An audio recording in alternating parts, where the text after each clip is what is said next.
Boa tarde, meu nome é Ronaldo Barreto, eu vou ser o mediador desse encontro. Chefe, Monsieur Pierre Pagon, bonjour. Bonjour. C'est avec un grand plaisir que nous vous recevons ici au Brésil. Et au nom du Sénac, un grand merci d'être venu, d'être accepté notre invitation, de venir dans ce pays qui vous est aussi cher par les liens de famille, votre fils, vos petits-enfants. Et c'est avec un grand honneur que nous vous recevons. Et le mot est à vous. Cet après-midi sera pour nous très agréable. Hein? Pardon. Ça y est. Voyez. Vous pouvez commencer. Le mot est à vous. D'abord, c'est un mot de gentillesse vis-à-vis de tous ces élèves et de tout ce public qui est là, qui est attentif à nos propos. Et c'est quand même une soirée, à part une exception franco-française, puisque tous les chefs représentés ici sont donc français d'origine. Et ça, disons, c'est significatif un peu de l'empreinte de la cuisine française sur la cuisine mondiale.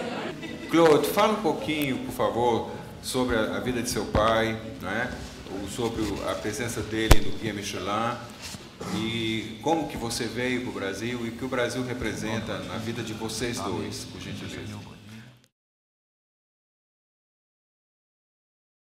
Quand je vois des adolescents se tracasser sur leur avenir et sur le métier à choisir, mon frère et moi-même, on n'a jamais eu ce problème, puisque nos parents nous avaient tellement valorisé ce métier, et mon père était un petit peu avant-gardiste, un petit peu, il voyait l'avenir touristique se développer, et qui nous a toujours, disons, mis dans l'idée qu'on était cuisinier. Donc à 16 ans, on est parti, mon frère et moi, sur le tas, donc faire ce qu'on peut appeler un apprentissage et après un compagnonnage.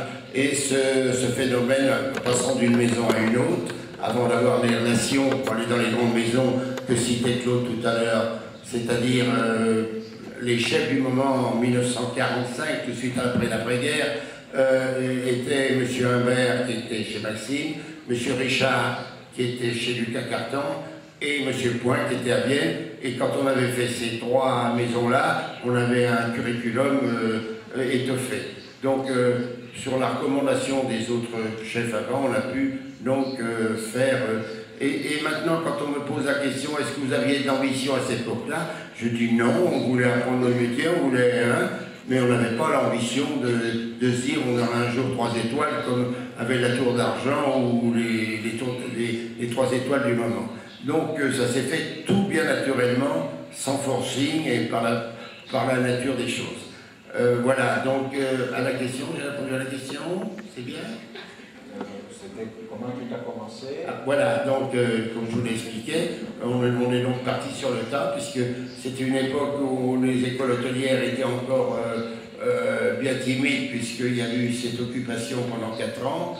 Jusqu'en 1950, c'était comme ça. Et ma jeunesse a été plus... J'avais des félicitations de mes parents quand je pouvais ramener une livre de beurre ou des kilos de champignons plutôt que des bonnes notes à l'école, puisque c'était une opération survie qui était plus importante que la culture du moment. Mais c'était comme ça, et je pense que ça n'a pas été inutile parce que ça nous a mis devant les réalités des choses et comment dirais-je, l'habitude de se débrouiller. Si bien qu'à je me suis retrouvé à 16 ans à Paris, tout seul, avec dans une chambre d'hôtel, une petite chambre de vol, c'était normal, on ne voyait pas les choses autrement. Donc après, mon père nous a fait revenir sous un prétexte que son chef avait quitté, donc je suis revenu donc, à Roanne, mon frère m'a rejoint après puisqu'il travaillait à l'hôtel de Crayon, et on a formé l'enseigne qui était à cette époque-là l'hôtel moderne, qui prouvait déjà que mon père avait déjà des idées de modernisme, donc est devenu les frères Poirot, parce que les journalistes dont Go et Millot étaient les fers de lance, ont immédiatement, comment dirais-je, donné un autre aspect au journalisme gastronomique, qui était journaliste gastronomique à ce moment-là, qui était trucs, qui mangeaient beaucoup, et c'était l'image du journaliste. Et eux amenaient plutôt une image de gens plus rationnels, qui faisaient attention aux calories, et du coup, les besoins de la clientèle vers les années 65-70 se sont fait sentir, et quelques cuisiniers ont senti que ça changeait, et donc ont allégé beaucoup la cuisine. Ça a été la fin des féculents, ça a été les fonds qui disparaissaient ou qui étaient soignés à outrance, c'était des cuissons très précises, aussi aidées par les nouveaux matériels. Donc c'était une époque que j'ai été heureux de vivre, parce que c'était une époque vraiment bénie, où la création était à l'ordre du jour, où on se voyait beaucoup, on était tous très amis, on parlait de notre profession, et c'était vivant, la clientèle vivait aussi le moment, donc ça a été ce qu'on a appelé le phénomène de la nouvelle cuisine. Dites-nous, qu'est-ce que vous faisiez avec 66 litres de crème? Non, il s'est trompé, c'est par semaine. Hein. Par semaine? Il a dit par jour. Ah bon. Ça me semblait beaucoup aussi. Oui, ça peut. Non, c'est-à-dire que tous les plats, donc c'était la cuisine un peu régionale, et la crème faisait partie un peu de toutes les finitions. J'écoute mon fils Michel, qui tient actuellement donc la ferme Roanne, et qui dit on est passé de 60 litres par semaine à 3 litres par semaine, donc la crème on n'en emploie presque plus. C'est pas que moi, dans ma cuisine personnelle, j'en emploie encore beaucoup parce que c'est ma culture et que j'aime une petite finition à la crème, ça fait partie de toute ma jeunesse, et ma mère qui faisait des blanquettes très crémeuses, donc, mais maintenant, pour des raisons surtout caloriques, pour des raisons de santé, donc on limite beaucoup la matière grasse. Mais je me rappelle, quand on a fait votre interview à la radio, vous nous aviez dit que vous étiez la terreur des médecins, parce que vous ne suivez jamais vos médecins. Oui, donc c'est vrai que ça fait 50 ans que je pense qu'on va me mettre au régime, et aucun médecin ne me met au régime. Pourvu que ça dure. Nous sommes au milieu d'une école, d'un centre de formation. Vous estimez que la formation professionnelle est importante pour les jeunes, pour la jeunesse? Je dirais pas qu'elle est plus importante, elle est indispensable.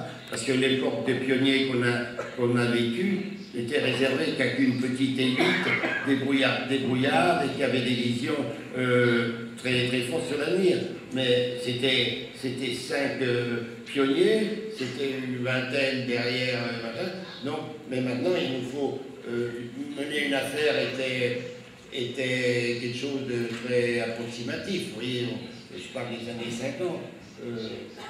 La gestion était... donc on est passé de... C'est comme l'histoire de la crème. On est passé de 10 minutes par jour dans un bureau à 3 heures ou 4 heures. Donc on restait vraiment dans l'oubli. Mais les temps ont changé, ça c'est compliqué, c'est devenu beaucoup plus complexe. Et donc il faut avoir une culture générale beaucoup plus forte, générale et administrative bien sûr. Donc il n'y a que l'école qui peut vous l'apporter. D'accord. Nous avons une chance énorme aujourd'hui. Nous avons avec nous votre fils, Laurent Santo, ce cher Emmanuel, Monsieur Villard, chef Villard, qui sont des Français qui sont au Brésil. Claude, si vous devriez faire une question, poser une question à votre père, quelle serait cette question? C'est dur, une question de fils à père ou de père à fils, c'est compliqué. Mais je pars sur un sujet donc de Brésil. Est-ce que tu penses, c'est une question qui a déjà été posée plusieurs fois, mais je pense qu'il intéresse beaucoup le public. Est-ce que tu penses que petit à petit, la cuisine, je ne vais pas dire la cuisine brésilienne, mais je veux dire la cuisine faite par des chefs au Brésil, qu'ils soient français, italiens ou brésiliens comme Alex, peut un jour devenir une cuisine à niveau mondial?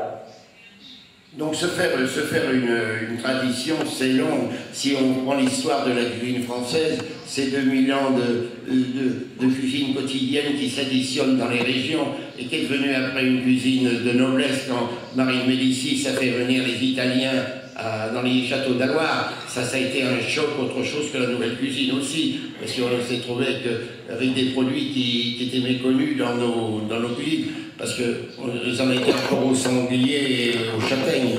Alors donc, après, donc, à la Révolution française, donc les restaurants se sont créés, donc toute la haute bourgeoisie, les nouvelles fortunes engageaient des cuisiniers, tout ça c'est et additionné à la cuisine paysanne de toutes nos régions on a la chance dans un pays aussi petit, dans cet hexagone, où les régions sont vraiment chagotypées avec des personnages qui veulent se différencier. Je veux dire que, exemple, on mange une choucroute en Alsace et une bouillabaisse à 500 km de là, en Provence, on va manger une pipérade au Pays Basque et des potées dans le Poitou.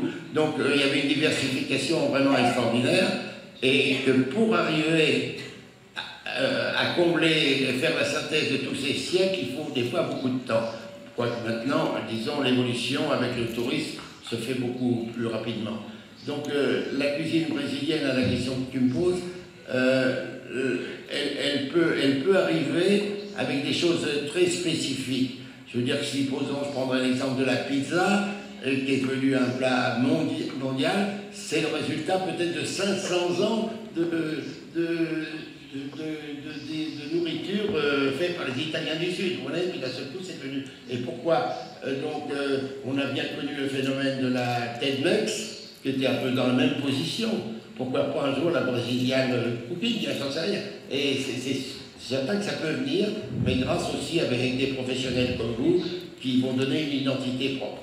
Non, mais c'est surtout, je dirais, la question, c'est pour ça que j'ai dit, je ne parle pas de la cuisine brésilienne de tradition, parce qu'elle est là, que ça soit comme en France, bien que le pays est beaucoup plus grand, mais tu peux manger dans le Nord un canard au pipi, tu peux aller à Bahia manger un poisson à la noix de coco, tu peux aller dans le Sud manger un churrasco, tu peux aller dans Minas Gerais manger un couteau minéraire.